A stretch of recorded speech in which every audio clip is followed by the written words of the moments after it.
या ऑनलाईन क्लासमध्ये बी एमधील सर्व 6व्या सेमिस्टरमधील विद्यार्थ्यांचं या ठिकाणी स्वागत करतो. विद्यार्थी मित्र, आजच्या तासाला आपल्याला भारतीय आर्थिक विचारवंतांमध्ये प्रकरण 2 मधील या ठिकाणी दादाभाई नौरोजी यांचे आर्थिक विचार आपल्याला या ठिकाणी पाहायचे आहेत.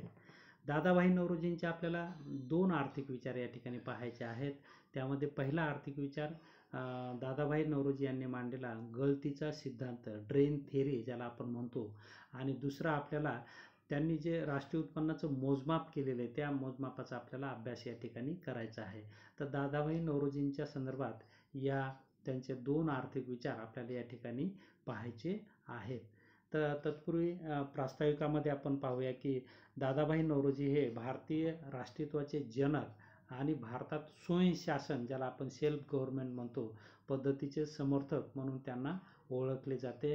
दादाभाई नौरोजींचा जन्म 4 सप्टेंबर 1825 मध्ये मुंबई येथे गरीब पारशी कुटुंबात झाला. नंतर त्यांचं शिक्षण होऊन आपण पाहतो की ते राजकारणामध्ये सक्रिय झाले.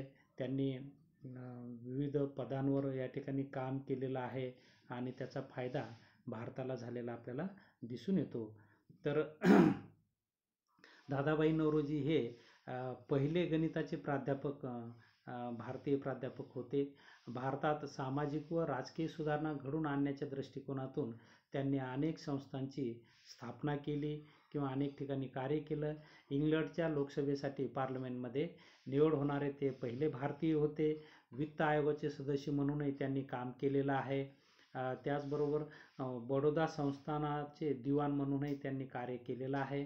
1825 मध्ये ते कामा अँड कंपनीचे प्रतिनिधी म्हणून इंग्लंडला गेले होते. दादाभाई नौरोजी हे पहिले भारतीय होते ज्यांनी भारतात प्रथमच स्वयंशासनाची मागणी केली. भारतीय काँग्रेसचे अध्यक्ष म्हणूनही त्यांनी कार्य केलेलं आहे. त्यांनी अनेक संस्था स्थापन केलेल्या आहेत.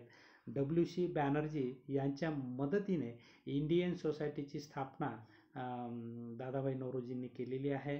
भारतीय आणि इंग्रज नागरिक एकत्र यावेत हा त्यामागील त्यांचा मुख्य हेतू होता. 1 डिसेंबर 1986 मध्ये त्यांनी ब्रिटिश अधिकाऱ्यांच्या सहाय्याने ईस्ट इंडिया असोसिएशन ही संस्था स्थापन केली. अशा प्रकारची संस्था स्थापन करण्याचे कारण म्हणजे इंग्रज आणि भारतीय यांच्यात वैचारिक देवाणघेवाण व्हावी, भारतीयाचे प्रश्न चर्चेद्वारे सोडविण्यात यावे हा त्यांचा मुख्य उद्देश असलेला आपल्याला दिसून येतो. भारतातील ब्रिटिश राज्य कारभारातील उणिवांची जाणीव ब्रिटिशांना करून देण्याचं कार्यही त्यांनी केलेलं आहे. नौरोजी यांनी लघु उद्योगाच्या व शेतीच्या विकासासाठी प्रयत्न करणे आवश्यक आहे असंही ब्रिटिशांना सांगितलं होतं. भारतातील शेतकऱ्यांची आर्थिक स्थिती सुधारावी यासाठी सरकारने भूमीवर आकारलेला कर कमी करावा, तसेच सिंचनाच्या क्षेत्रामध्ये वाढ करावी असे त्यांनी विचार मांडलेले आहेत. दादाभाई नौरोजी यांनी poverty and British rule in India हा ग्रंथ लिहिलेला आहे. परत एकदा सांगतो, दादाभाई नौरोजी यांनी poverty and British rule in India हा ग्रंथ लिहिलेला आहे. या ग्रंथात त्यांनी त्यांचे सर्व आर्थिक विचार मांडलेले आहेत. 1916 मध्ये मुंबई विद्यापीठाने दादाभाई नौरोजींना डॉक्टर ऑफ लॉज ही सन्माननीय पदवी या ठिकाणी देऊन त्यांना सन्मानित केलेलं आहे. आणि 23 ऑगस्ट 1917 मध्ये त्यांचं अल्पशा आजाराने निधन झालेलं आपल्याला या ठिकाणी दिसून येतं. तर त्यांच्या आर्थिक विचारांमध्ये दादाभाई नौरोजींनी आपण पाहतो की भारतीय दारिद्र्याचा प्रश्न, भारतातील निस्सारण सिद्धांत किंवा ड्रेन थेरी किंवा गळतीचा सिद्धांत त्यांनी मांडलेला आहे. भारतातील राष्ट्रीय उत्पन्नाचं मोजमाप देखील त्यांनी त्या काळात केलेलं आहे. त्याचबरोबर करविषयक विचारही त्यांनी मांडलेले आहेत आणि भारतातील दारिद्र्याचा प्रश्न, द प्रॉब्लेम ऑफ पॉवर्टी हा त्यांनी मांडलेला आहे. तर अशा प्रकारे विविध विचार त्यांनी मांडलेले आहेत. आपल्या सिलेबसला या ठिकाणी त्यांचे 2 विचार या ठिकाणी आहेत. त्यांचा गळतीचा सिद्धांत म्हणजे ड्रेन थेरी आणि राष्ट्रीय उत्पन्नाचं मोजमापाचा आपल्याला या ठिकाणी अभ्यास करायचा आहे. तर अशा प्रकारे दादाभाई नौरोजी यांनी तत्पूर्वी आपण पाहूया की दादाभाई नौरोजींनी त्या काळात दारिद्र्याचं मोजमाप करण्याचा प्रयत्न केलेला आहे आणि त्यातून भारतीय लोकांचं दरडोई उत्पन्न केवळ 20 रुपये आहे आणि जीवन जगण्यासाठी जो खर्च लागतो तो 34 रुपये एवढा त्यांनी दाखवलेला आहे. म्हणजे 20 रुपये उत्पन्न आणि जीवन जगण्यासाठी लागणारे 34 रुपये किमान खर्च. म्हणजे म्हणजे जगण्यापुरतं देखील लोकांकडे उत्पन्न नाही भारतीय लोकांकडे. आणि अशा प्रकारची भारतीय लोकांची होणारी अवस्था, या अवस्थेला जबाबदार त्यांनी इंग्रजी सत्ता ठरवली, इंग्रज आहेत. आणि इंग्रजांनी काय लूट केली भारताची आणि त्यामुळे कसं दारिद्र्य वाढलं, हे त्यांनी या त्यांच्या शास्त्रोक्त पद्धतीने केलेल्या अभ्यासावरून आपल्याला लक्षात येतं. म्हणजे पहा की केवळ दरडोई उत्पन्न केवळ 20 रुपये आणि जीवन जगण्यासाठीचा खर्च, निर्वाह पातळीचं जीवन जगण्यासाठीचा खर्च 34 रुपये. म्हणजे निर्वाह पातळीचं जीवन जगण्याची देखील क्षमता भारतीयांची नाही, हे त्यावरून स्पष्ट होतं. तर का नव्हती? कारण भारताची होणारी आर्थिक लूट, इंग्रजांनी मोठ्या प्रमाणात भारताची आर्थिक लूट केली आणि ह्या परिस्थितीला, भारतात दारिद्र्य निर्माण होण्याच्या स्थितीला इंग्रज जबाबदार आहेत. ते कसे जबाबदार आहेत, त्यांनी कशी लूट केली भारताची, ही लूट त्यांनी त्यांच्या गळतीच्या सिद्धांतामध्ये सांगितलेले आपल्याला या ठिकाणी दिसून येते. तर त्यांचा गळतीचा सिद्धांत आपल्याला या ठिकाणी पाहायचा आहे. पहा, दादाभाई नौरोजींचा यांचा गळतीचा सिद्धांत किंवा निस्सारण सिद्धांत किंवा ड्रेन थिअरी असे वेगवेगळे नावं या सिद्धांताला असलेली आपल्याला दिसून येतात. तर या सिद्धांतात त्यांनी भारतात दारिद्र्य का निर्माण झालं आणि भारताची आर्थिक लूट इंग्रजांनी कशी केली, कोणकोणत्या माध्यमातून किंवा मार्गातून केली, ह्या सगळ्या मार्गांचा त्यांनी या सिद्धांतामध्ये उहापोह केलेला आणि त्यालाच आपण निस्सारण थिअरी किंवा सिद्धांत किंवा ड्रेन थिअरी असं म्हणतो. दादाभाई नौरोजींनी मांडलेल्या सिद्धांतातील सर्वात महत्त्वाचा असा हा सिद्धांत आहे. हा सिद्धांत मांडून त्यांनी इंग्रज राज्यकारभार पद्धती भारतात कशी हानिकारक आहे हे त्यांनी स्पष्ट केले आहे. इंग्रजांच्या राज्यकारभाराचा खर्च हीच मोठी भारताच्या साधनसामग्रीला लागलेली गळती होय, असा विचार नौरोजी यांनी मांडला. इंग्रजांनी आकारलेले कर, येथील परराष्ट्रीय व्यापार आणि भारतातील मुलकी सेवांचे स्वरूप यांचे शास्त्रीय विश्लेषण करून नौरोजी यांनी आर्थिक शोषणाचे स्वरूप स्पष्ट केले आहे. ज्याप्रमाणे एखाद्या ठिकाणी जमा असलेले पाणी वाहून जाते, त्याचप्रमाणे भारताची संपत्ती इंग्लंडला वाहून नेली जात होती. म्हणूनच या प्रक्रियेला नौरोजी यांनी गळती किंवा निस्सारण असे नाव दिले आहे. आर्थिक गळतीची व्याख्या पुढील प्रमाणे करता येते. भारताला कोणताही लाभ न देता भारताच्या आयात निर्यातीत अधिके केवळ ब्रिटनच्या फायद्यासाठीच वापरण्याच्या वसाहतवादी धोरणास आर्थिक गळती त्यांनी असं म्हटलेलं आहे. म्हणजे भारताचा जो विदेशी व्यापार होता, त्या विदेशी व्यापाराचा सर्व नफा हा ब्रिटनला जात होता आणि हीच गळती त्यांनी त्या म्हटलेलं आहे की हे शोषण आणि यातून भारत गरीब झाला किंवा भारतात दारिद्र्य वाढलं असं ते म्हणतात. सर्वसामान्यपणे एखाद्या देशात परकीय सरकार राज्य करीत असल्यास तेथील संपत्ती राज्य करणारे सरकार आपल्या देशात घेऊन जातात आणि त्यामुळे देशाची संपत्ती सतत कमी होऊन देशात दारिद्र्य वाढते, असं दादाभाई नौरोजींनी म्हटलेलं आहे. आणि त्याप्रमाणे भारताची संपत्ती इंग्रजांनी इंग्लंडमध्ये नेली आणि त्यामुळे भारतातील दारिद्र्य वाढलं, हे त्यांनी या सिद्धांतामधून किंवा त्यांच्या दारिद्र्याच्या संकल्पनेतून त्यांनी स्पष्ट करून दिलेलं आहे. आता गळतीचं स्वरूप या ठिकाणी या सिद्धांतात त्यांनी दिलेलं आहे. दादाभाई नौरोजींच्या मते सर्वसामान्यपणे कोणत्याही देशात सरकार विविध मार्गाने जे कर्ज उभारते किंवा सरकारला जे विविध मार्गाने उत्पन्न मिळते ते सर्वच्या सर्व त्या देशातील लोकांवर खर्च केले जाते, म्हणजे त्या देशातील लोकांचं उत्पन्न मिळतं. परंतु सरकार राष्ट्राच्या विकासासाठी विविध प्रकारच्या योजना आखतं, लोकांच्या कल्याणासाठी योजना आखतं आणि त्यामुळे सरकारला मिळालेलं उत्पन्न राष्ट्रातच खर्च होतं, त्यामुळे राष्ट्राचा विकास होतो. त्यामुळे देशातील भांडवल, देशाच्या संपत्तीत वाढ होते. परंतु भारताचा अनुभव थोडा वेगळा आहे. भारतावर जेव्हा इंग्रजांचे राज्य होते तेव्हा असे घडले नाही. इंग्रजांनी काय केलं, जे भारतातून उत्पन्न मिळतं ते भारतावर खर्च करण्याऐवजी ते इंग्लंडमध्ये नेलं आणि त्यामुळे भारत हा गरीब झाला. याची आकडेवारीच्या स्वरूपात दादाभाई नौरोजींनी हे सगळं सविस्तर या सिद्धांतामध्ये मांडलेलं आहे. त्यामध्ये ते म्हणतात की भारतात दरवर्षी उभारलेल्या 2 कोटी पौंड उत्पन्नापैकी 2 कोटी पौंड उत्पन्न इंग्लंडमध्ये जात होतं. पहा, भारतात जे उत्पन्न निर्माण होत होतं ते सर्वच्या सर्व इंग्लंडमध्ये जात होतं आणि त्यामुळे भारताची उत्पादन क्षमता कमी होत चाललेली होती. भारतातून इंग्लंडला संपत्ती जाण्याची क्रिया ही वर्षानुवर्ष चालू असल्याने भारताचे भांडवल दिवसेंदिवस कमी होत गेले आणि भारतात दारिद्र्यात वाढ झाली. या गलतीची विविध कारणे किंवा इंग्रजांनी भारतातून संपत्ती कशी इंग्लंडमध्ये दिली, कोणत्या कोणत्या कारणाखाली नेली, या कारणांची चर्चा या गलतीच्या कारणांमध्ये त्यांनी केलेली आहे. त्यामध्ये गलतीच्या कारणांमध्ये पहिलं कारण या ठिकाणी दिलेलं आहे की भारतातून होणारी निर्यात.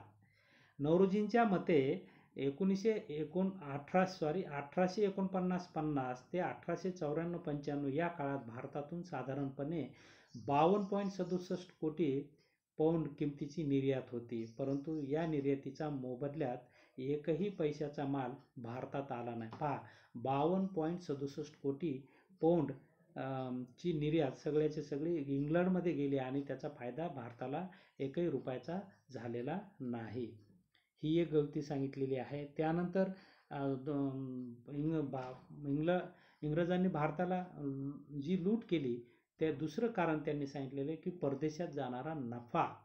भारतातून इंग्लंडला मोठ्या फार प्रमाणात निर्यात होत असे.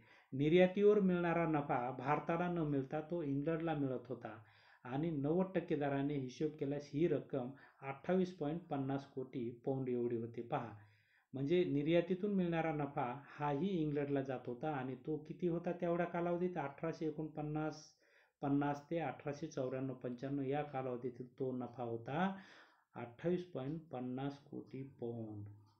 त्यानंतर तिसरं गलतीचं कारण त्यांनी सांगितलेलं आहे की इंडिया ऑफिसवरील खर्च. भारत आणि इंग्लंड या दोन देशातील राजकीय, प्रशासकीय आणि व्यापारी संबंध ठेवण्याचा सर्व खर्च भारत सरकारला करावा लागत होता. दोन देशातील परस्पर संबंध ठेवण्यासाठी भारत सरकारला दरवर्षी कराव्या लागणाऱ्या खर्चास गृह खर्च म्हटल्या जायचं.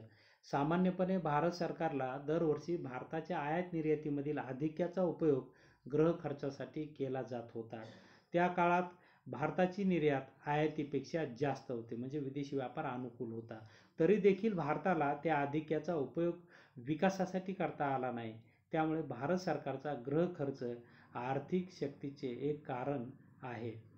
एका अंदाजाप्रमाणे भारताचा दरवर्षीचा गृह खर्च हा 35 दशलक्ष पौंड इतका होता आणि जो की इंग्लंडच्या या इंडिया ऑफिसवरील खर्चावर जात होता. ही एक आर्थिक लूट इंग्रजांनी केली असं दादाभाई नौरोजी म्हणतात.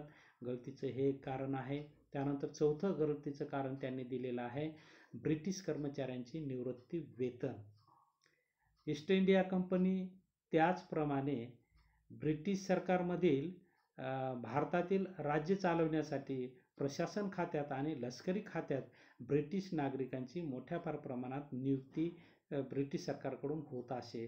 साहजिकच आपल्या मातृभूमीपासून दूर राहणाऱ्या ब्रिटिश अधिकाऱ्यांना आणि कर्मचाऱ्यांना इंग्लंड मोठ्या फार प्रमाणात सोयी सवलती देत होते आणि त्यामुळे ब्रिटिश कर्मचाऱ्यांना देण्यात येणाऱ्या सोयी सवलतीचा भार भारतीय लोकांवर पडत होता. भारत सरकारला यासाठी मोठा गृह खर्च करावा लागत असे. जसे ब्रिटिश कर्मचारी भारतात असल्यामुळे ब्रिटनमधील त्यांच्या मुलांच्या संगोपनासाठी व शिक्षणासाठी खास मदत म्हणून भारत सरकार देत असे. दुसरं, भारतातील ब्रिटिश कर्मचाऱ्यांचा पगार, निवृत्तीवेतन व इतर भत्ते भारत सरकारला पौंड व स्टर्लिंगच्या स्वरूपात द्यावे लागत असे. त्यानंतर ब्रिटिश कर्मचाऱ्यांची बचत पौंड स्टर्लिंगच्या स्वरूपात ब्रिटनमध्ये वाढविण्याची सोय उपलब्ध करून देण्यात येत होती. तर ही कारणे असलेली आपल्याला दिसून येतात. त्यानंतरचं एक कारण सांगितले की सरकारी खर्चात झालेली वाढ. भारतावर राज्य करीत असताना ब्रिटिश सरकारने विस्तारवादी धोरण स्वीकारले आणि त्यामधून अनेक युद्ध, लष्करी कारवाया ब्रिटन सरकारला कराव्या लागत. भारत आणि भारताबाहेर कराव्या लागणाऱ्या या कारवायामुळे सरकारी खर्चात मोठ्या फार प्रमाणात वाढ झाली होती आणि त्यामुळे भारतीय अर्थव्यवस्थेवर याचा प्रचंड ताण पडला. त्यानंतर गलतीचं आणखी एक कारण त्यांनी सांगितलं, जहाज भाडे नफा इंग्लंडला पाठवला जात होता. म्हणजे जहाजाचं भाडं आणि त्यातून मिळणारा नफा किंवा आंतरराष्ट्रीय व्यापारातून मिळणारा नफा हा सगळा इंग्लंडला पाठवला जायचा आणि हे गलतीचं कारण त्यांनी सांगितलेलं की भारतातील विदेशी भांडवलदार जो नफा प्राप्त करीत असत तो त्यांच्या देशात जात होता. जहाज भाडे, विमा इत्यादी खर्च आयात निर्यातीच्या संदर्भात होत असे. त्यांचे उत्पन्न इंग्लंडला मिळे. ब्रिटिश सरकारच्या अनियंत्रित आणि अप्रामाणिक शासन व्यवस्थेमुळे भारताला स्वतःची संसाधने उपभोगणे अशक्य होते आणि परिणामी भारत भांडवलहीन अवस्थेत आला असं आपल्याला या ठिकाणी म्हणता येईल. त्यानंतरचं गळतीचं कारण सांगितलेलं की भारताच्या वतीने खरेदी. भारताच्या वतीने ब्रिटनमध्ये होणारी खरेदी हा एक गृह खर्चाचा भाग होता. भारतातील ब्रिटिश नागरिकांना लागणाऱ्या उपभोग्य वस्तू किंवा प्रशासनाला आवश्यक असणाऱ्या वस्तू भारताच्या वतीने इंग्लंडमध्ये खरेदी केल्या जात होत्या, ज्या की भारतात खरेदी करायला पाहिजे होत्या, परंतु त्याचा नफा इंग्लंडला मिळावा म्हणून त्या इंग्लंडमध्ये खरेदी करून त्या भारतात पाठवल्या जात होत्या आणि त्याचा खर्च सगळा भारताकडून वसूल केला जात होता आणि त्यामुळे भारत देश गरीब झाला असं या ठिकाणी दादाभाई नौरोजी म्हणतात. तर ही कारणे त्यांनी दिलेली आहेत की भारत गरीब का झाला किंवा भारताची आर्थिक पिळवणूक इंग्रजांनी कोणकोणत्या कारणातून केली, तर ही कारणे गळतीच्या या सिद्धांताच्या स्वरूपात त्यांनी दिलेली आहेत. यामध्ये भारतातून होणारी निर्यात, सगळी निर्यातीतून होणारा फायदा सगळा इंग्लंडमध्ये जात होता. परदेशात जाणारा नफा हा इंग्लंडला भारताला जो नफा मिळायचा तो इंग्लंडमध्ये जात होता. त्याचबरोबर इंडिया ऑफिसवरील खर्चही भारताला करावा लागत होता. ब्रिटिश कर्मचाऱ्यांचे निवृत्ती वेतन असेल, पगार असेल, त्यांच्या सोयीसुविधावरील खर्च असेल, हा सगळा भारताला करावा लागत होता.